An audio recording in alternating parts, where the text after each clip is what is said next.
Ambassador car ఆ రోజు ఉంటే మోటార్ మెకానిక్ నేర్చుకుని బయటకు వచ్చి పని దొరికింది. కానీ ఈరోజు ఐటీఎల్ అంబాసిడర్ మోటార్ మెకానిక్ నేర్చుకుని బయటకు వచ్చే ఒక అంబాసిడర్ లేదు.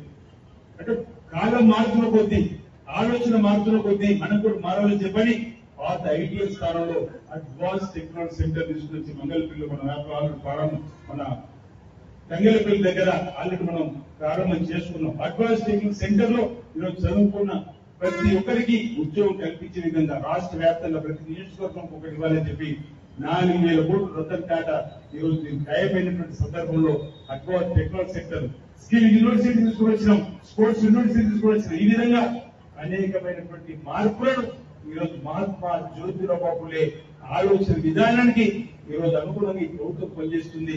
ఆ ఆలోచనకు అనుగుణంగా ఈరోజు రాష్ట్రంలో ఇన్ని కార్యక్రమాలు రేవంత్ రెడ్డి గారి సర్కార్ ఆధ్వర్యంలో రావడం జరుగుతుంది. విద్యా వైద్యానికి అధికమైన ప్రాధాన్యతతో మీరందరూ చూస్తున్నారు.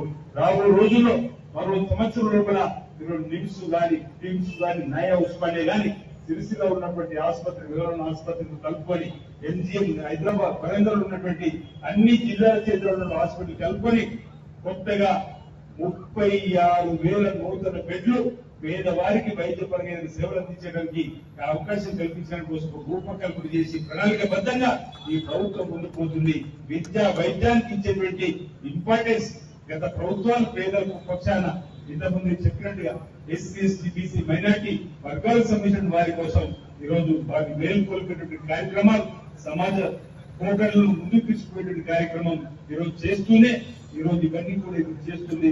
రాబో రోజుల్లో వేరే కార్యక్రమం అనేక చేసే విధంగా ఈరోజు మనం చూసి ఇప్పుడు ఫోన్ వచ్చింది, మిత్రుడు ఫోన్ చేశాడు. ఈరోజు ఈ మన రాష్ట్రంలో 1,15,00,000 కుటుంబాలకు సంబంధించి మన అసెంబ్లీలో ఒక భారతదేశంలో మన తెలంగాణ రోల్ మోడల్ అవుతుంది. అనేక పథకాలు ప్రవేశపెట్టాము, సన్న బియ్యం ప్రవేశపెట్టినాం. భారతదేశంలో ఏ రాష్ట్రం ఇస్తుంది? 29 రాష్ట్రాల్లో కేవలం తెలంగాణలోనే సన్న బియ్యం ఇస్తున్నాం. ఆ సన్న బియ్యంకే ఖర్చు 14,650 కోట్లు, 3,50,00,000 కుటుంబాలకు ఇస్తున్నాం. సరాసరి చూస్తే 100కు 86% మంది ఇళ్లకు సన్న బియ్యం పోతుంది. ఇది దేశంలో మన రోడ్ మోడల్ అయినటువంటి సందర్భం. అంతేకాదు ఈరోజు కొత్తగా జీవిత బీమాను కూడా ఇందిరా గాంధీ ఆత్మీయ భరోసా కింద ఒక పథకాన్ని తీసుకొని వస్తున్నాం. పేదల ఇళ్లలో ఎవరైనా జరిగిపోతే ఆ కుటుంబం తలాకిందులు అయిపోతుంది. ఆ కుటుంబం పెద్ద చనిపోతే ఒక 11 రోజులు మనం వెళ్ళి పరామర్శిస్తాం, సమాజం ముందు మీకోసమని ధైర్యం చెప్తాం కావచ్చు. కానీ 11 రోజుల తర్వాత ఎవరు వెళ్ళారు, ఆ కుటుంబం అభివృద్ధి ఆగిపోతుంది.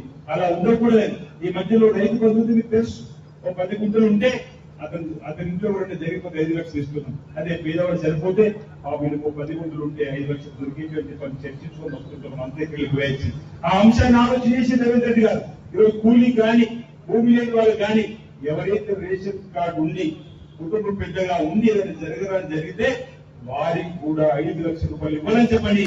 ఈ జూన్ 2 నుంచి భారతదేశంలో ఏ రాష్ట్రంలో పెట్టని పథకాలు పెట్టిండు. నేను అనుకుంటే బహుశా ప్రపంచంలోనే ఏ రాష్ట్రంలో, ప్రపంచంలో ఏ దేశంలో కూడా 1 కోటి